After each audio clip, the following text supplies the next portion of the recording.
Okay. Next part. Here's the map. All right.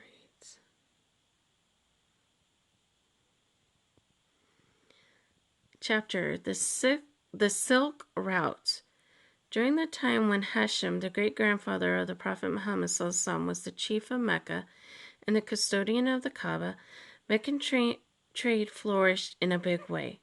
Hashem planned two great caravans, one from Mecca to Yemen and the other from Mecca to Syria. One traveled during the summers and the other during the winters.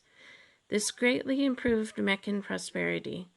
The trade caravans which were traveling from Mecca to Syria and Najd were connected to the Red Sea, from where they were connected to the major trade route of the rest of the world, known as the Silk Route.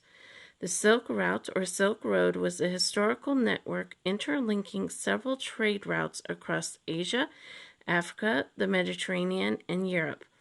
The Silk Route, which was started by the Chinese more than 2,000 years ago, extended from the Red Sea to East Africa, India, China, and Southeast Asia. It was over 6,500 kilometers, or 4,000 miles long, and is considered to be a major factor in development of the great civilizations of China, India, Egypt, Iran, and Arabia. So here's the map.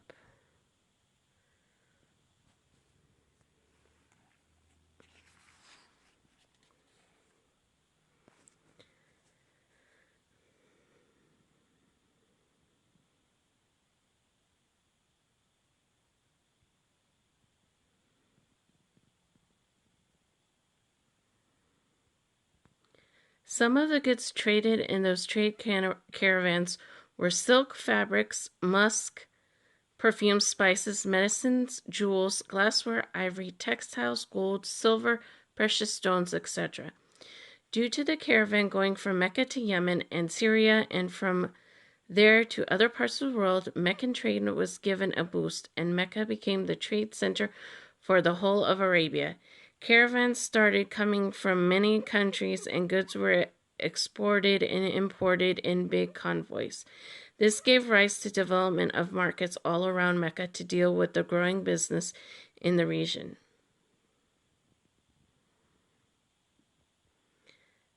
Hashem saw to it that business affairs in Mecca developed and the needs of his people in this growing trade were well looked after. On a trip to Syria, Hashem stopped at Yathrib, now known as Medina, and there he married a pious lady named Salma, daughter of Amr of the Khazraj tribe.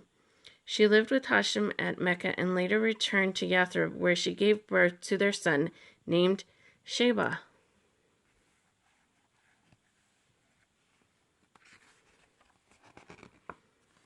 And then tomorrow we will go and read about Al-Mutalib travels to Yathrib, inshallah. Alright, I hope you enjoyed this book, the Prophet Muhammad Storybook. We will continue reading more of it tomorrow, inshallah. Until then, I will see you in the next video where we will talk about 40 hadith for children with stories. I will see you in the next video, inshallah. Assalamu alaikum.